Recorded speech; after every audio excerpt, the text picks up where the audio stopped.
Exodus, remember this day, show thy son. Sign, this is a sign and a memorial.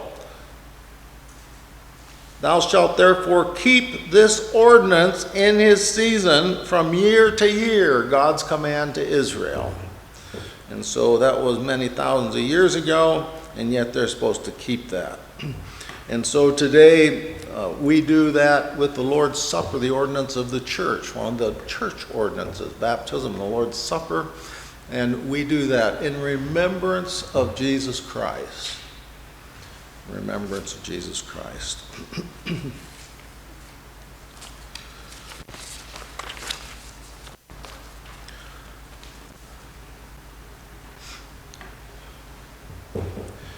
Well,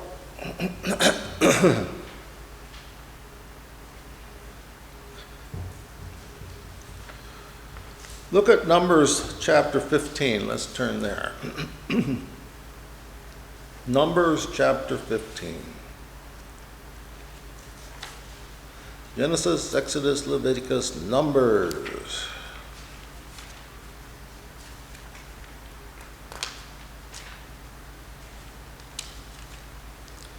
Chapter 15.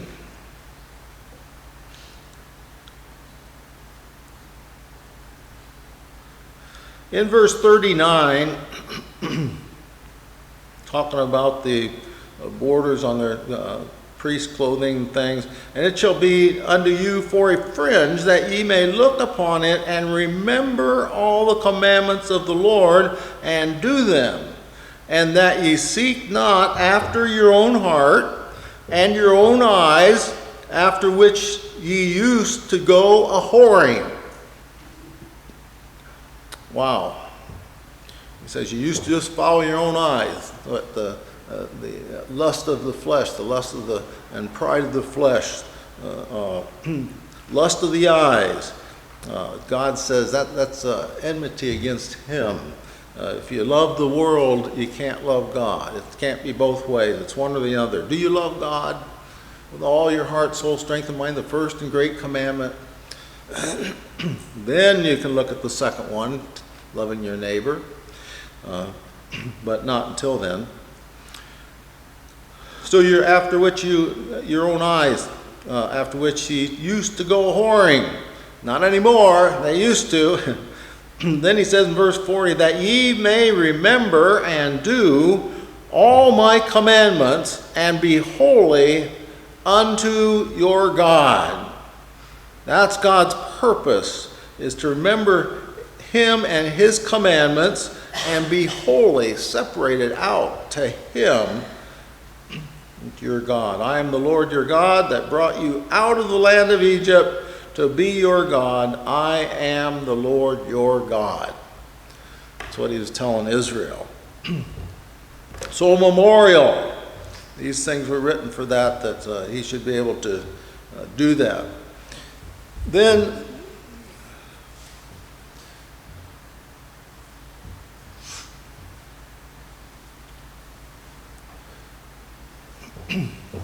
well, let's go to Exodus 17 while we're there.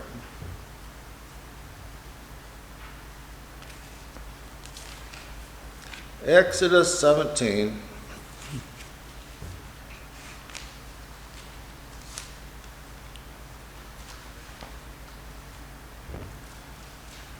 In Exodus 17, there's a battle going on here, and a couple names that have become quite familiar to even people in the world, Aaron and Hur and Moses.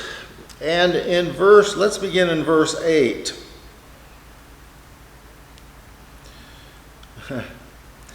Well, the children, verse 7, the children of Israel were chiding there, in verse 7, chiding of the children of Israel, and because they tempted the Lord, saying, is the Lord among us or not? Then God sent something against them. He sent Amalek. Amalek's a type of the flesh. Okay, the flesh that we fight all the time, because in the flesh dwells no good thing, the Apostle Paul says. And so we got to battle against that every day. But verse 8 says of Exodus 17, then came Amalek and fought with Israel and Rephidim. And Moses said unto Joshua, Choose us out men and go out, fight with Amalek. Tomorrow I will stand on the top of the hill with the rod of God in mine hand. So Joshua did as Moses had said to him and fought with Amalek. And Moses, Aaron, and Hur went up to the top of the hill. And it came to pass, when Moses held up his hand, that Israel prevailed. And when he let down his hand, Amalek prevailed. Now, you have to remember, you ever been in an exercise class or something where they say, okay, hold your hands out, after about a minute. Get your hands up. Well, I was in the military, but anyway, they do these things, and they knew how heavy your hands can get in a few minutes, and so he was holding the rod up, holding his hands up, and so he got very tired. And he had the rod of God in his hand, and they're just following what God had told Moses what to do here, to go fight. And they're on the top of the hill. The top of the hill can be your place of prayer too. There's a lot of things you can look at this. He had lifted hands there. And when he let down his hand, Amalek prevailed. But Moses' hands were heavy. After about an hour or two holding up your hands, you'll say, it's impossible. Maybe after 15 or 20 minutes, it's impossible. And so you need help. Moses' hands were heavy, verse 12, and they took a stone, put it under him, and he sat thereon. And Aaron and Hur stayed up his hands, the one on the one side, and the other on the other side. And his hands were steady until the going down of the sun. So they sat him down so that Aaron and Hur could stand each on one side, holding his hands up. Once the blood drains from your hands and you're all numb, what do you have? I mean, really, think about that. And here he needed help. And so they helped him because they wanted the victory. God had said to do this. And so they're fighting the flesh, really. They're fighting Amalek, who's a type of the flesh. So they had him here. Aaron and Hur stayed up his hands, one on the one side, one on the other side, and his hands were steady until the going down of the sun. And Joshua discomfited Amalek and his people with the edge of the sword. Okay, notice he discomfited Amalek. It doesn't say that he eradicated Amalek at that time. No, that's the way it is with the flesh. Listen, we don't eradicate our flesh. We still have to live in this until God takes us home, gives us our new flesh that can't sin and is perfect. But we're in this old flesh, this old body. That's what Paul was talking about there, how he showed that in this flesh dwelleth no good thing, and he's in a battle all the time. It'd be a lot better just to depart and be with God, but when God's got something for you to do, you just stay and do it. And so Joshua discomfited Amalek and his people with the edge of the sword, and the Lord said unto Moses, verse 14, the Lord said unto Moses, Write this for a memorial in a book, and rehearse it in the ears of Joshua. For I will utterly put out the remembrance of Amalek from under heaven. And so they were to write this down as memorial. Write it down. Don't forget it. Remember it. Rehearse it. Okay. Moses built an altar and called the name of it Jehovah Nissi. Lord is my banner, is Jehovah Nissi. And he said, because the Lord hath sworn, the Lord will have war with Amalek from generation to generation. The battle is on. It's a constant battle with our flesh, isn't it, to keep going for the Lord. We have, this flesh just desires things that are not of God. This flesh wants, all these things of the world It's trying to draw you into the world, just like Satan and all his workers and everything that goes on. It's a fleshly battle. And you have what? You look at your computer screen and all these things pop up at you. You must have this. You got to have that. This is what everybody else is doing. This is what you need to do. This is what you need to have. And then you'll have just a wonderful day and a wonderful life. No, those are a bunch of lies out there to lure your flesh into things it doesn't need. And it's very sad as we see family and friends and young people and children, grandchildren, all great-grandchildren going off into the things of the world because they can't understand that that's all part of the flesh and it draws you away from God.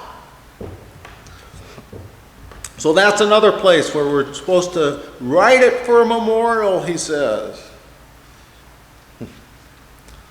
But they're going to have, see, it was never eradicated. Amalek was never eradicated. They had war from generation to generation. And that's the way it is our whole life. We're having war with the flesh. Once you're born again and your flesh is not your goal anymore to keep this old flesh going, then you got a whole new set of problems, don't you? Just living for the Lord and forget the flesh. Well, Bible memorials, Decoration Day. Let's see.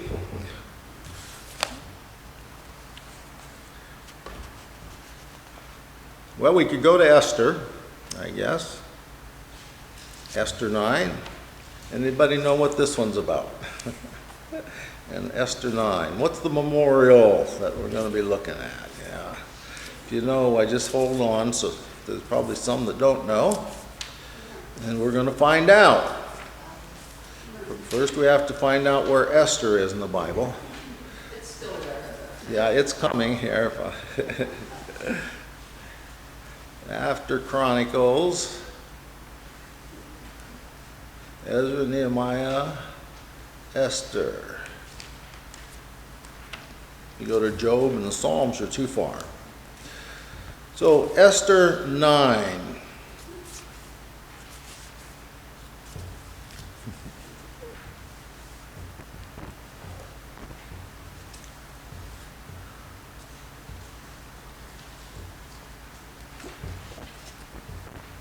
A little water. In Esther 9, let's look at I begin verse 19, I guess.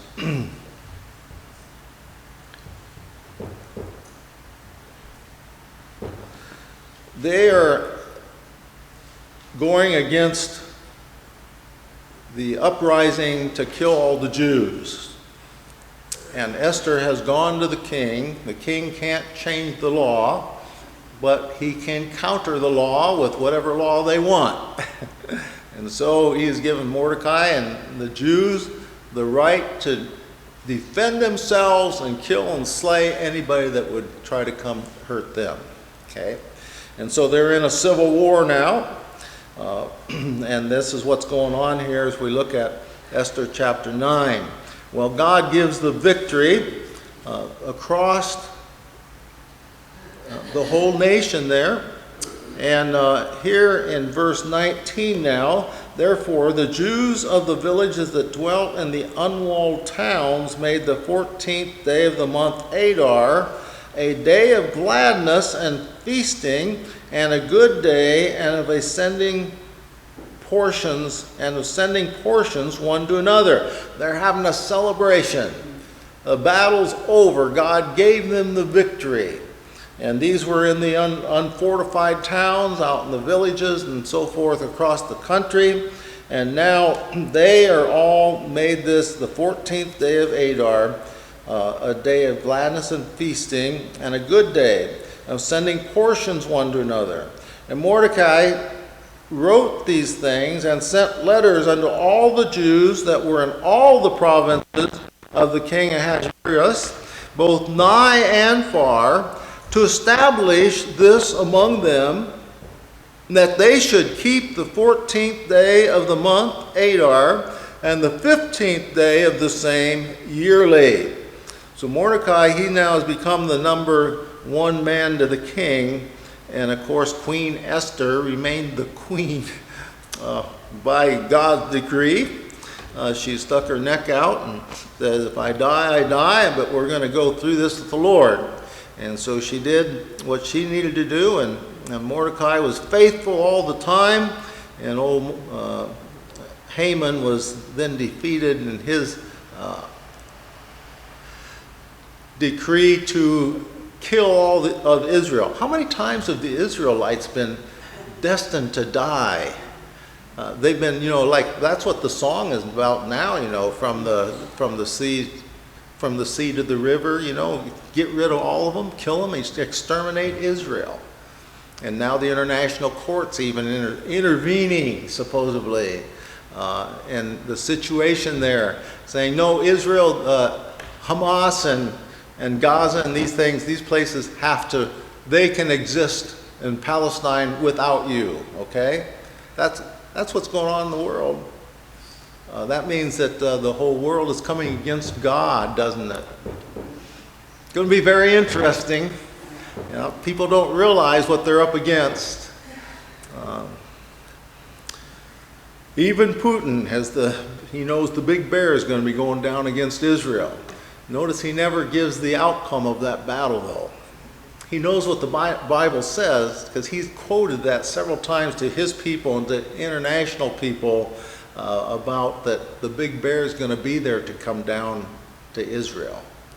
Okay, so he's read his book. I think in 1990, 91, when the Iron Curtain fell and all the Kremlin, everybody was invited to have speakers come and teach the Bible to them. This stuff wasn't hidden. It was to all the top officials, to everybody in the country when that happened. God gave them the break they needed. And so there were multitudes saved, people across the USSR, through Georgia, and the Republic of Georgia there, and through all these places. Just phenomenal. But here they are now, and they've had victory. God has given them the victory. So they're going to have set aside yearly there in verse 21, the 14th and 15th day of Adar, as a day of remembrance. As the days, verse 22, as the days wherein the Jews rested from their enemies, and the month which was turned unto them from sorrow to joy, and from mourning unto a good day, that they should make them days of feasting and joy, and of sending portions one to another, and gifts to the poor. And the Jews undertook to do as they had begun, and as Mordecai had written unto them, because Haman the son of Hammedatha the Agagite, the enemy of all the Jews, had devised against the Jews to destroy them, and had cast pur, that is, the lot, to consume them and to destroy them.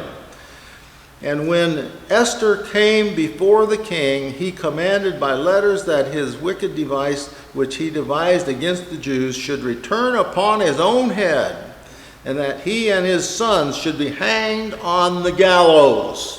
Wherefore they called, remember that was the gallows was made for Mordecai. See how God can reverse things so quickly?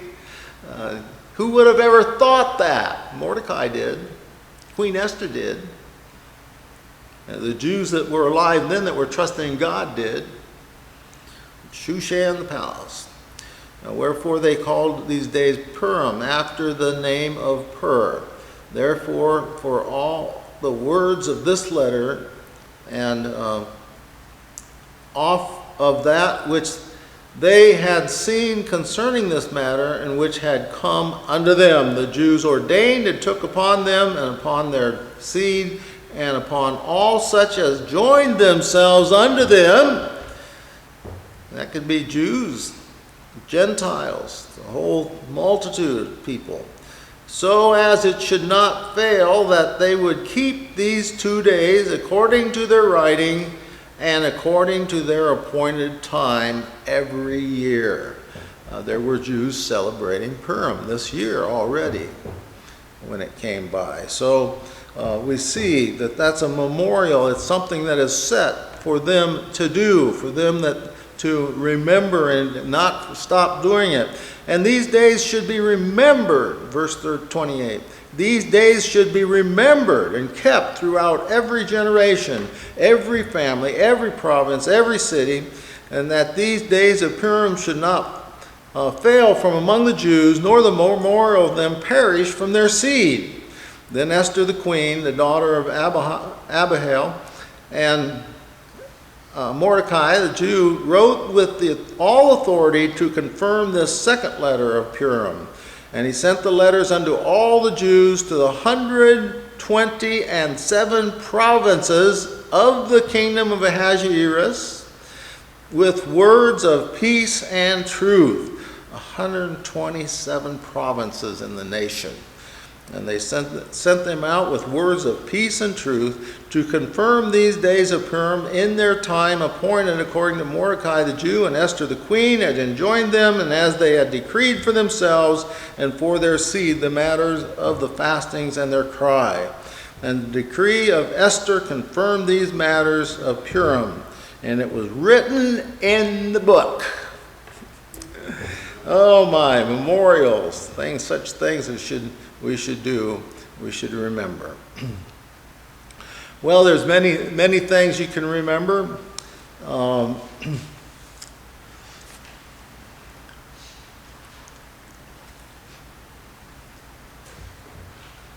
In Acts 10, I'm not going to turn there, but in Acts 10, we see that Cornelius has seen a vision and called on God, been praying and giving his alms to God, and he calls on Peter. He goes what the Lord told him to do. He sent servants to Peter and told Peter to come down. Of course, Peter had been in the trance to say there's nothing unclean anymore.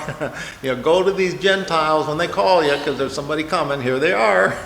And so he went down there and had a great reaping of souls there, as the Jews and Gentiles together believed on the Lord Jesus Christ and were saved, born again.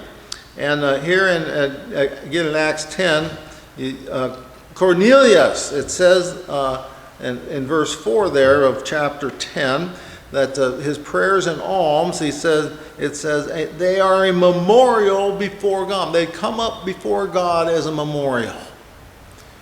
So when you are praying and doing the best you can with God and loving God with all your heart and just desiring Him diligently, like the Bible says, you come to Him believing that He is, and you diligently search and you'll find Him.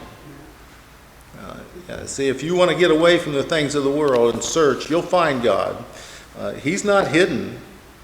He's right there waiting for you to come through Jesus Christ.